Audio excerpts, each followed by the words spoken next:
নমস্কার। পরিকল্পনা করে কিছু করা হয়ে ওঠা আমার জীবনে নেই। আমি কোনো কিছুই পরিকল্পনা করে কখনো করতে পারিনি, করা সম্ভবও হয়নি, অথবা পরিকল্পনা আমাকে সঙ্গ দেয় না, যেটাই সত্য হোক। তা আজ আমি সকালে ঠিক করেছিলাম জীবন যেরকম ছিল এই বইটার সব কবিতাগুলোকে একসঙ্গে এক জায়গায় রাখব। যদি সম্পূর্ণ জীবনটা, মানুষের সম্পূর্ণ জীবনটা কেমন, এটা যদি জানতে কারুর ইচ্ছে হয়, তিনি যদি জানতে চান, তাহলে তিনি টোটাল জীবনটাকে একসঙ্গে এখানে পাবেন। এটা আমার ইচ্ছে ছিল। তা আমি সকালের যে পোশাকে এই ভিডিওগুলো করতে বসেছিলাম, সেখানে আমি পুরো কাজটা অনিবার্য কারণে শেষ করতে পারলাম না, সময়ের ব্যাঘাতে। তো এবার বেলা বেড়ে গেল, শীত এখন অনেকটাই কমে গেছে। সকালের সেই শীতের পোশাক আর আমাকে সঙ্গ দিল না। স্বভাবতই দেখতে পাচ্ছেন আমার পোশাক পরিবর্তন হয়ে গেছে। তো এখন আমি বাকি অংশগুলো, বইটার বাকি অংশটা ভিডিও করবার জন্য বসেছি। আমি জানি না এই সিটিংয়েও আবার সম্পূর্ণটা শেষ করতে পারবো কিনা। যদি না হয় তাহলে আবার 3টে পর্বে এটা সম্পূর্ণ হবে। এখন আপাতত আমি দ্বিতীয় পর্বে কয়েকটি কবিতা বা সম্পূর্ণ কবিতা, বইটার কিছুটা অংশ, সম্পূর্ণটা মিলিয়েই তো একটি কবিতা, একটি জীবন, তো সেটা শেষ করার চেষ্টা করব।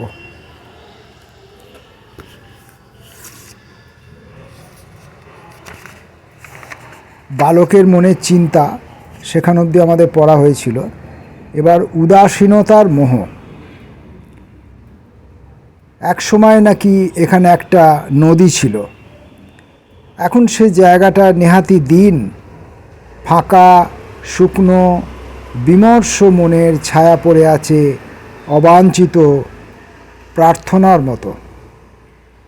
কেউ আসে না এখানে, কেউ কখনো এলেও তার সম্পূর্ণটুকু নিয়ে আসে না, ছোঁয়াচ বাঁচিয়ে রাখে। অথচ এখানে কোনো নীলকুঠি বা গুমঘর ছিল না কখনো। ভুল করতে ভালোবাসা ছেলেটি এখানে আসে, একা বসে থাকে। শুনেছে একা থাকলে লোকে নাকি চিন্তা করে, কিভাবে চিন্তা করতে হয় জানে না সে। ক্রমে ক্রমে দূর থেকে কয়েকটা কর্কশ গলার পালক ওঠা সঙ্গীবিহীন পাখি আসে তার কাছে, চিন্তার জামা গায়ে দিয়ে। অনেকটা দূর দিয়ে কারা একটা মৃতদেহ নিয়ে যাচ্ছে, মুখে তাদের হরিনামের স্লোগান। যার মৃতদেহ সে হয়তো অদূরে কোথাও দাঁড়িয়ে আছে বিরক্তি নিয়ে। এই বিমর্ষ চিৎকার হয়তো তার পছন্দ নয়। শালুকের নাম, বকুলের নাম, ঘেটুর নাম তার পছন্দ। একটি বালক, তার মধ্যে কিভাবে উদাসীনতা আশ্রয় নিচ্ছে, ছেলেবেলা থেকে একটা বালক কিভাবে ব্যতিক্রমী হয়ে উঠছে, সেটার একটা নমুনা। এরপর বালক জীবনে আশ্রয় নেয় কল্পনা। এখন আমাদের মানব জীবনে কল্পনার একটা গুরুত্বপূর্ণ অসীম ভূমিকা আছে। অন্যান্য যে মানবিক গুণগুলি, তার থেকে কল্পনার গুরুত্ব অনেকটা বেশি। কল্পনা না থাকলে একটি শিশু, একটি বালক কখনোই সম্পূর্ণ মানুষ হয়ে উঠতে পারে না। তাই সেই বালকটির মধ্যে কিভাবে কল্পনার উন্মেষ হয়েছিল সেটা দেখা যাক। কল্পনা। ক্লাস নিতে এলেন রাঘববাবু, বাংলার শিক্ষক। পড়ান, পড়তে শেখান, লেখান, লিখতে শেখান, দেখান, দেখতে শেখান। অনেক কথা বলেন আর বলিয়েও নেন সবাইকে দিয়ে। সেদিন লিখতে দিলেন জীবনের লক্ষ্য। স্কুলের পাশেই একটা বড় পুকুর, পৃথিবীতে 3 ভাগ জল আর 1 ভাগ নাকি স্থল। সেই 3 ভাগ জলের মধ্যে 3 ভাগ জলই বোধহয় এই পুকুরটিতে থাকে। জীবনের লক্ষ্য খুঁজতে গিয়ে তার চোখে পড়ে সেই পুকুরের জল, জলের রং, পদ্মপাতার উপর বসে থাকা কয়েকটা পাখি। পূব পাড়ে ঝুঁকে আছে বাঁশের ঝাড়। সেখানে নিশ্চয়ই তাদের ছায়ার ফাঁকে ফাঁকে অনেক মাছ। মনে মনে আরও কিছু গাছ তার পাড়ে পাড়ে বসিয়ে নেয় সে। কদম, বকুল, তাল, পাকুড়। জীবনের লক্ষ্য লেখা খাতাগুলো জমা পড়ল। ডাক্তার, ইঞ্জিনিয়ার, মাস্টার, দিদিমণিতে ভরে উঠল রাঘববাবুর টেবিল। কয়েকজন ক্রিকেটার, ফুটবলারও ছিল। আর একজন মাত্র ছিল কবি, একা, মুখ নিচু করে, কাচুমাচু, সাদা।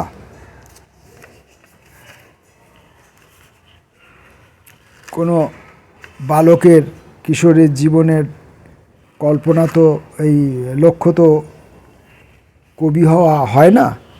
অথচ এই ব্যতিক্রমী বালকটির, এরকম অনেক ব্যতিক্রমী মানুষ আছেন যাদের জীবনের লক্ষ্য হয় কবি হওয়া, গায়ক হওয়া, অভিনেতা হওয়া। আচ্ছা, এরপরে হচ্ছে গ্রাহক হওয়া। একদিন সজনে গাছে মৌমাছি দেখেছি, একদিন দেখেছি শাল জঙ্গলে, একদিন জলের বুকে পাথর দেখেছি, পাথরের চোখে একদিন সমুদ্র। আমাদের আম গাছের বাগান আছে, বাগানের মধ্যে অনেক লেবু গাছ। একই গাছে হনুমান এবং প্রজাপতি বসে সময়ে সময়ে। তাদের ভালোবাসা, রং ও নির্যাতন হয়ে লেগে থাকে সেই সব গাছেদের অযৌন প্রেমে। জীবনকে বিজ্ঞান বলে মেনে নেওয়ার ক্লাসে যৌনতা ও যৌন প্রকরণ নিয়ে ভুল ও সঠিক কিছু চর্চা করা হয়। সদ্য গোঁপ গজানো বন্ধুদের সিগারেট, গাঁজা, মদ ও খুকিদের নিয়ে কিছু ফিসফাস কল্পনার আড্ডাও চলে। সদ্য গোঁপ গজানো বন্ধুদের সিগারেট, গাঁজা, মদ ও খুকিদের নিয়ে কিছু ফিসফাস কল্পনার আড্ডাও চলে।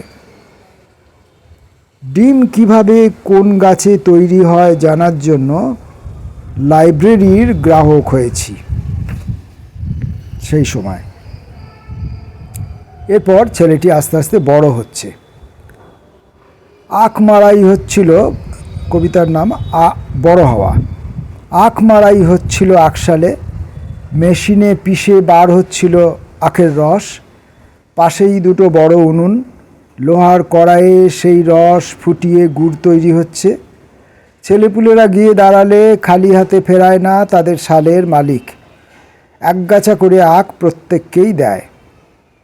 ছেলেটিও সেদিন গিয়েছিল, এক গ্লাস টাটকা রস দিয়েছিল তাকে, চোঁ চোঁ। তারপর বড় একগাছা আখ আরও। সেটা নিয়ে মাঠের মাঝ বরাবর হাঁটতে থাকে সে। এক জায়গায় বিরাট লম্বা একটা খাল, কচুরিপানায় ঢাকা, দেখা যায় না আকাশ। খালের দুধারে সাদা বকের দল বসে আছে অসীম ধৈর্য নিয়ে। চাষিরা একদিন এই খালের জলে তাদের পাট গাছ পচতে দিয়েছিল। খালের জলে দাঁড়িয়ে দাঁড়িয়ে কিভাবে পাট গাছ থেকে পাট আর কাঠি আলাদা করছিল লোকগুলো দেখছিল সে। সাদা বকগুলো সেদিনও ছিল একটু দূরে দূরে। সূর্যের রূপলি আলো আর একটা পচা গন্ধ মিশেছিল পাটের গায়ে। মাঠ বরাবর হাঁটতে হাঁটতে বড় হয়ে যাচ্ছিল ছেলেটা।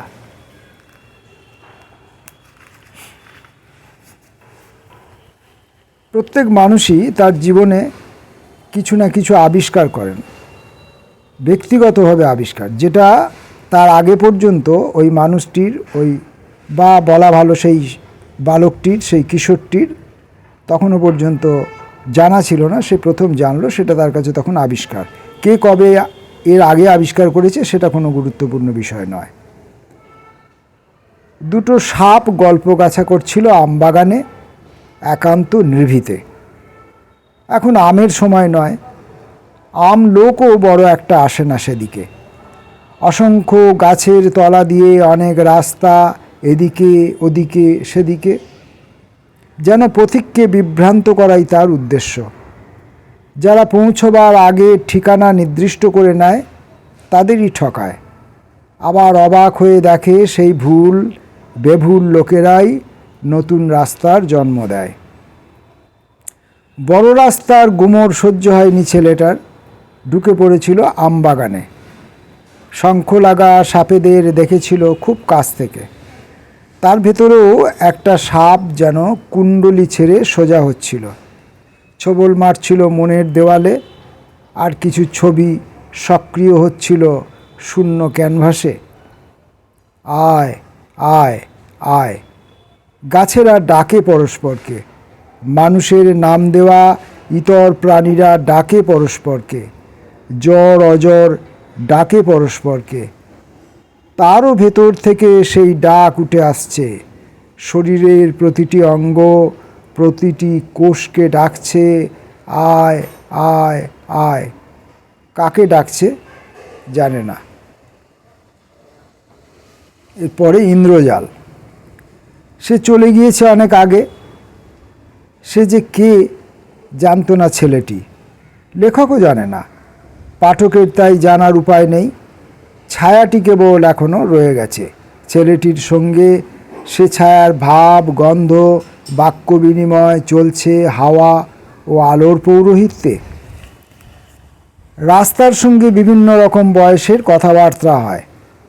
প্রত্যেক বয়সেরই একটা নির্দিষ্ট অভিযোগ থাকে, সূর্য তাকে যথাযথ পাত্তা দেয় না। পক্ষপাতিত্বের দোষে ছোট বড় সব গাছ এবং একই গাছের সব পাতা সমান রেজাল্ট করতে পারে না কিছুতেই। ভূতের গল্প, পরীর গান, ডিটেকটিভের ম্যাজিক যখন সেই বয়সের ছেলেদের অমনোযোগী করে তোলে, কে যেন তাকে অর্থহীনতার অর্থ খুঁজতে বলে। বুঝত কি ছেলেটি সেসব অযৌক্তিক প্ররোচনা?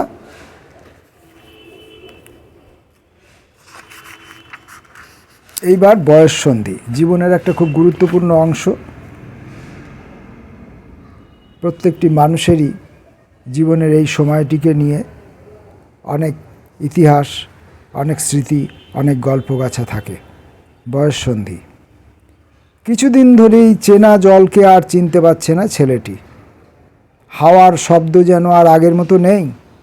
মাটিতে কান পাতলে একটা নতুন শব্দ সংকেত পাচ্ছে, যার অর্থ সে জানে না। এমনকি আয়নাও আর আগের মতো সহজ সরল নেই। নিজের ভেতর থেকে বার হয়ে একবার দেখতে ইচ্ছে করছে নিজেকে। ফিসফাস শব্দটি চতুর্দিকের মানুষগুলোর ওপর আধিপত্য বাড়াতে থাকলো। গোপন শব্দটি ছড়িয়ে পড়ল চতুর্দিকে। আলো যে আলো, সেও যেন কুয়াশার সঙ্গে অস্পষ্টতার সঙ্গে বন্ধুত্ব করেছে। কিছুই আর দেখা যাচ্ছে না ঠিকঠাক। আবরণগুলো দিনরাত্রি যেন কিসের ইশারা করছে। ওরা যেন বলছে, বুক ঢিপ ঢিপ করে তার। চুকিতকিত লুকোচুরি মেয়েগুলো আর তাকে দলে নিলে না। এসব নাকি মেয়েদের খেলা, ছেলেদের খেলা খুঁজতে হবে এখন। খুঁজতে খুঁজতে সবুজ মাঠের আলপথ ধরে পৌঁছে গেল ভিন্ন গ্রহে। উল্লম্ফন, স্কুল জীবন ক্রমে শেষ হয়ে এলো। নিজের দু চোখে এইবার বুঝে নিতে হবে পৃথিবীটা ঠিক কত বড়। দেখা চাই পাথরে কোথায় আছে প্রাণ, গান আছে ঘাসের শরীরে, সুর তাল লয় মেনে কিভাবে গোপন প্রকাশ্য হয় ক্রমে। সজীব শরীরে ভাস্কর্য কিভাবে দেখা চাই। বড় একটা জলাশয় পার হতে হবে এইবার, লাফ দিয়ে পার হওয়া যায়। কেউ কেউ পার হয় জলে নেমে, সাঁতার দিয়েও। ডুব সাঁতারের কলা কেউ কেউ অর্জন করে। দু একজন তো উপরে নিচ একাকার করে, গায়ে মেখে নেয় পাঁক। সশব্দ সাইরেন শুনতে না পেয়ে কেউ কেউ পেট পুড়ে খেয়ে নেয় অনুচিত জল।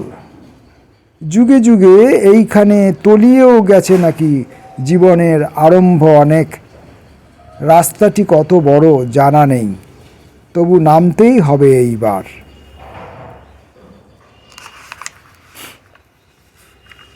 দেখা।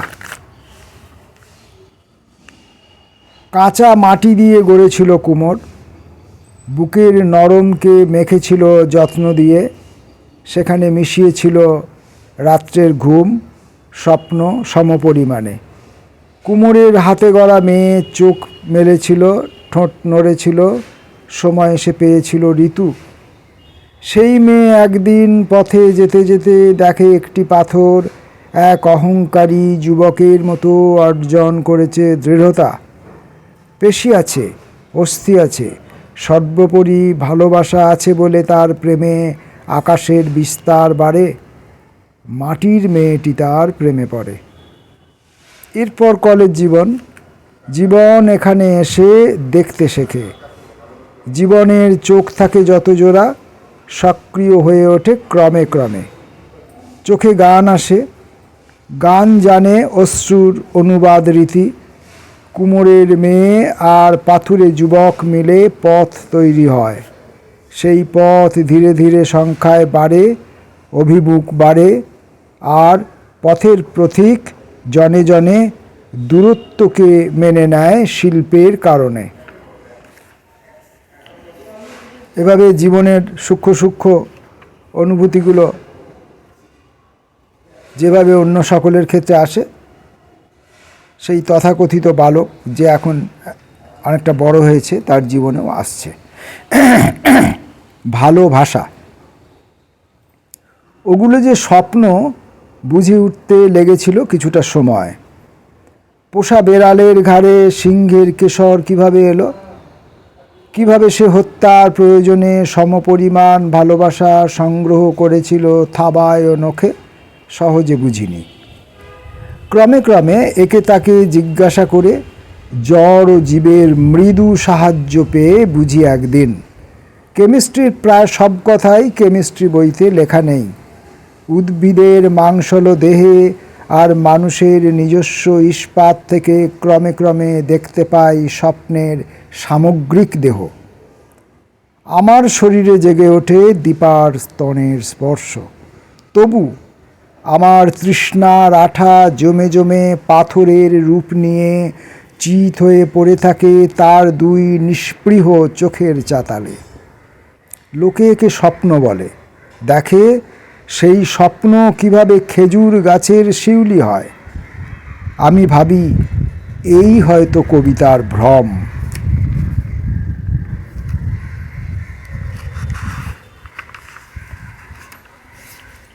এইবার বালকটির জীবনে বা কিশোর যুবকটির জীবনে প্রেম এলো।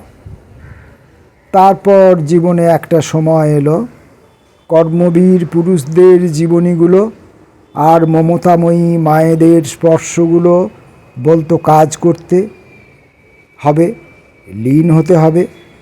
অথচ হৃদয় কথিত মস্তিষ্কের মধ্যে এক জাতীয় পোকা লাগতো, যারা মনের ভালো লাগাকে কেটে কেটে নষ্ট করত। কিছু আঁচলের ডানা, কিছু ফ্রকের ঘূর্ণন গার্ডেনিং করার প্রেরণা দিলেও তা বেশিক্ষণ টিকত না। জ্যামিতি বক্স ভেঙে টুকরো টুকরো করতাম। স্বপ্নে যাকে কাঁদতে দেখতাম বিশ্বাস করতে ইচ্ছা হতো কাঁদে আমার জন্য। আদতে তার শরীরী রেখাগুলো আমার ইচ্ছের বিরুদ্ধাচরণ করত সব সময়। একদিন এক আত্মহত্যার বীজ থেকে আবিষ্কার করলাম একটা ডালিম গাছের বীজ। স্পষ্ট টের পেলাম আগামী 10 বছরের ক্যালেন্ডার ছাপা হয়ে গেল একসঙ্গে। এরপর সীতাহরণ।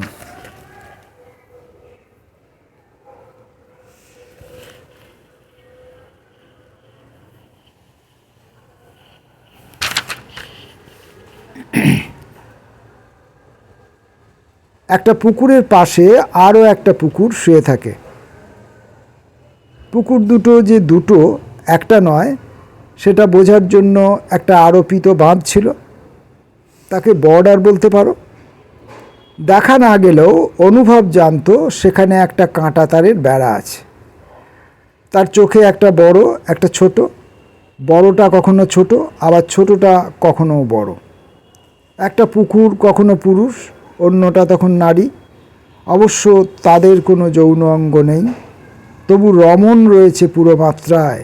ভালোবাসা ওদের দুজনকেই ভালোবাসে, কাঁটা উপেক্ষা করে। কেউ বা কয়েকজন একদিন একটা পুকুরকে তুলে নিয়ে গেল, পাচার করে দিল। পাচারের সময় প্রজাপতি ঋষির স্তুতি হয়েছিল, ঘি পুড়েছিল কয়েক মন। অন্য পুকুরটা তার অভাবে শুকিয়ে গেল, যেন পাতালে কোথায় ফাঁকা খনিগর্ভ আছে, জল যেন সরে পা দিয়েছে। পুকুর দুটোর আর কখনো দেখা হয়নি। এমনকি এখন শালুক আর পানি ফলেরাও জানে না পুকুর কাকে বলে। পুকুর দুটোর আর কখনো দেখা হয়নি। এমনকি এখন শালুক আর পানি ফলেরাও জানে না পুকুর কাকে বলে।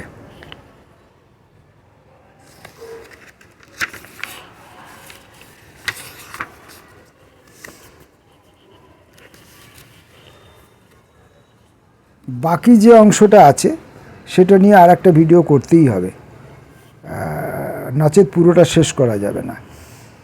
তবে আমি এটা দিয়ে যা বলতে চাইছি